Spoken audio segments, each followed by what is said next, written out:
Bismillahirrahmanirrahim. Assalamualaikum warahmatullahi wabarakatuh. Baik, alhamdulillahirabbil alamin. Allahumma sholli ala Muhammad wa ala ali Muhammad. Baik, perkenankan saya pada kesempatan kali ini untuk mempresentasikan hasil dari pengabdian masyarakat yang kami lakukan dengan judul Pemberdayaan Pemuda sebagai Pemuda Volunteer atau Petir pada pasien paliatif di Pedukuhan Pedes Argomulyo, Sedayu, Bantul. Baik. Sebagai latar belakang, kami akan menjelaskan sedikit tentang apa itu pasien paliatif ya. Jadi Bapak Ibu sekalian, bahwa pasien paliatif ini adalah pasien-pasien yang mengalami penyakit yang membutuhkan perawatan jangka panjang dan juga atau mengancam nyawa. Biasanya pasien paliatif ini adalah pasien-pasien penyakit kronis yang mulai dari awal diagnosa sampai dengan di akhir kehidupannya. Contohnya banyak ada pasien stroke, kanker, HIV/AIDS, pasien gagal jantung, pasien gagal ginjal, dan seterusnya. Nah, WHO sendiri mendefinisikan bahwa perawatan paliatif adalah sebagai suatu pendekatan yang diberikan dengan tujuan untuk meningkatkan kualitas hidup pasien dan keluarga yang mengalami penyakit yang mengancam jiwa melalui tindakan pencegahan, penanganan nyeri, dan menghentikan penderitaan, serta masalah-masalah yang berhubungan dengan aspek fisik, psikologis, sosial, dan spiritual. Peran atau tanggung jawab perawat sendiri dalam perawatan paliatif adalah untuk mengenali gejala yang dialami oleh pasien, mengambil tindakan yang diperlukan, memberikan obat, serta berkolaborasi dengan tenaga kesehatan yang lain untuk memaksimalkan rasa nyaman pada pasien dan keluarga.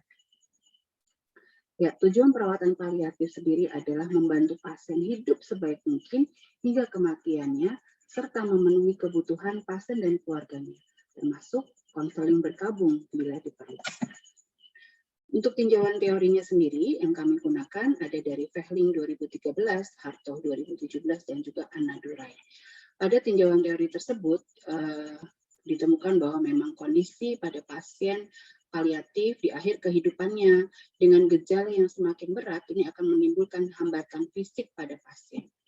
Sehingga pasien ini sebagian besar kita temukan akan selalu berada di tempat tidurnya karena memang sudah tidak mampu lagi untuk bangun dan beraktivitas seperti biasa. Jika kondisi ini terus berlanjut, maka pasien akan kehilangan autonominya, kemampuan kemandiriannya, dan pasien akan merasa khawatir akan perannya sendiri sebagai orang tua, sebagai istri, sebagai suami, ataupun masa depannya sendiri. Dan pasien juga akan khawatir karena dia merasa merepotkan orang lain, karena memang ketergantungannya pada orang lain akan semakin meningkat pada kondisi di akhir kehidupan. Pada kondisi ini akan berdampak pada hilangnya martabat dari pasien itu sendiri, di mana pasien sudah tidak mampu secara fisik, secara psikologis, dan ini beresiko untuk membuat pasien merasa ingin bunuh diri karena memang merasa sudah tidak bermanfaat lagi. Ataupun pada keluarga yang sudah merasa kelelahan, kadang muncul juga ide untuk eutanasia pada pasien atau meminta tenaga medis untuk mengakhiri hidup pasien dengan melepas alat-alat yang memang mensupport untuk kehidupan pasien. Ya, masalah mitra sendiri yang kami temukan pada saat pengkajian di Pedukuhan Pedes, Sedayu, Bantul, ini memang terdapat 2 pasien stroke ya, kemudian ada 1 pasien kanker dan juga 6 pasien lansia yang semuanya ini kondisinya bedridden atau sudah sulit untuk keluar dari tempat tidur dan sebagian besar waktunya memang berada di tempat tidur. Ini adalah bukti bahwa memang penyakit paliatif ini prevalensinya sudah semakin banyak dan meningkat sehingga mudah sekali ditemukan di sekitar kita. Mungkin juga terdapat di lingkungan sekitar rumah Bapak Ibu sekalian ya.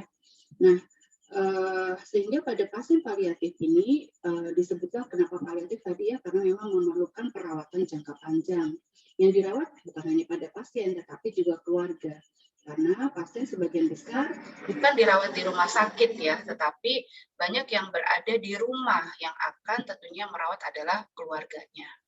Nah, para keluarga inilah yang perlu kita dampingi sehingga dari keluarga ini dia bisa meningkat pengetahuannya, karena keluarga bukanlah tenaga medis yang mengikuti pendidikan untuk menjadi tenaga kesehatan atau perawat. Dan juga kurangnya dukungan yang memang dirasakan bahwa peran fasilitas pelayanan kesehatan saat ini di fasilitas primer ini belum banyak meraih atau menjangkau dari pasien-pasien paliatif yang dirawat di rumah, ya. Sehingga ini berdampak pada menurunnya kenyamanan pasien paliatif yang dirawat di rumah. Inilah masalah mitra yang kami temukan. Nah, selanjutnya tujuan dari pengabdian masyarakat ini sendiri adalah untuk memberdayakan pemuda-pemudi di Pedukuhan Pedes untuk menjadi volunteer dalam membantu perawatan pasien paliatif baik di keluarganya sendiri ataupun di masyarakat sekitarnya. Karena kita ketahui para pemuda ini memiliki potensi yang memang secara undang-undang sendiri pemuda ini harus diberdayakan untuk dilibatkan dalam mengatasi masalah-masalah yang ada di sekitarnya. Ya, inilah kenapa akhirnya kami membuat pengabdian pemuda volunteer. Kemudian dalam metode pelaksanaan pengabdian sendiri, rencananya kami akan melakukan karena situasi pandemi COVID belum selesai, ini dengan pertemuan online 3 kali dan 1 kali pertemuan offline untuk mengevaluasi kemampuan dari para mitra yang mengikuti pelatihan. Namun ketika akan pelaksanaan ternyata peningkatan angka COVID sangat melesat tinggi sehingga kita tidak berani melakukan secara offline. Maka akhirnya kami memutuskan untuk melanjutkan pertemuan ini, melakukan pertemuan pelatihan dari pengabdian masyarakat dalam metode daring atau dalam jaringan. Sebelumnya kami merekrut terlebih dahulu perwakilan untuk petir ini adalah 2 orang untuk setiap RT. Karena di Pedukuhan Pedes itu ada 6 RT, maka jumlah yang kami rekrut ada sekitar 12 orang. Dan alhamdulillah semua 12 orang pemuda-pemudi Pedes ini mampu mengikuti pelatihan dimulai dari pertemuan pertama, kedua, ketiga, sampai dengan evaluasi. Evaluasi kami lakukan dalam bentuk pretest sebelum dilakukannya serangkaian pelatihan, kemudian mereka para mitra melanjutkan dengan post-test sesudah selesai pelatihan, dan kami juga meminta untuk penugasan bagi para peserta untuk membuat video keterampilan sesuai dengan apa yang sudah disampaikan. Ada teknik manajemen nyeri pada pasien, kemudian ada teknik untuk pengkajian paliatif, dan lain-lain. Ya, hasil dari pelaksanaan dari pengabdian kami didapatkan untuk karakteristik adalah dengan jumlah peserta 12 orang, ternyata memang sebagian besar pesertanya adalah perempuan, ada 10 orang, dan pendidikannya sebagian besar ada pada SMP dan juga SMA. Namun ada juga yang sudah kuliah ya, ada 2 orang. Dan untuk usia sendiri, paling muda ada yang 17 tahun dan maksimal 29 tahun, sehingga rata-rata usia dari mitra kami adalah 21,6 tahun.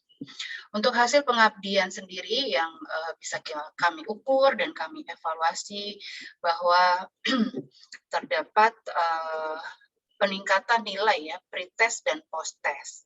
Di sini kita menemukan ada nilai terendah pada saat pretest adalah 20, namun pada saat post-test sudah minimal 67. Dan untuk nilai maksimal ada peserta yang 100 dan terakhir pun ada yang 100 dan jumlahnya lebih banyak. Sehingga rata-rata untuk peningkatan pengetahuan setelah pelatihan ini jumlahnya lumayan ya, peningkatannya sekitar 26,4%. Ya, kesimpulannya adalah bahwa pemuda-pemudi Pedes ini memiliki potensi kebaikan yang harus dioptimalkan, sehingga bisa menebar manfaat bagi lingkungannya, khususnya bagi pasien paliatif dan keluarga yang dirawat di rumah. Dan pengabdian masyarakat Petir ini terbukti mampu meningkatkan pengetahuan dan keterampilan pemuda dalam melakukan perawatan paliatif di rumah. Demikian yang bisa kami sampaikan. Tak lupa kami ucapkan terima kasih kepada Lembaga Penelitian, Publikasi, dan Pengabdian Masyarakat atau LP3M-UMY sebagai pemberi hibah pengabdian masyarakat Petir, kemudian kepada Program Studi Ilmu Keperawatan PSIK UMY yang selalu mendukung penuh kegiatan Tridharma dosen-dosennya, dan ada keluarga pemuda-pemudi Pedes atau KPP sebagai mitra pengabdian, dan juga ada Pak Dukuh untuk Pedukuh Padukuhan Pedes yang selalu mendukung kegiatan para pemuda-pemudi di Pedes sehingga bisa menjadi mitra dalam kegiatan ini. Berikut adalah foto-foto yang kami tampilkan. Ini adalah merupakan proses ya dari pengabdian petir. Ini adalah pertemuan dalam Zoom. Kemudian ini adalah evaluasi dengan menggunakan video. Setelah selesai pelatihan, para peserta diminta untuk melakukan pengkajian, kemudian melakukan tindakan penanganan nyeri ataupun yang lainnya yang dilakukan pada keluarganya sendiri sehingga tidak melanggar protokol kesehatan.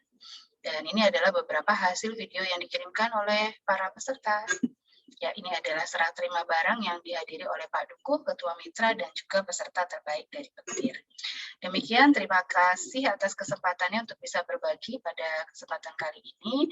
Kami akhiri dengan mengucapkan Alhamdulillahirrahmanirrahim. Assalamualaikum warahmatullahi wabarakatuh.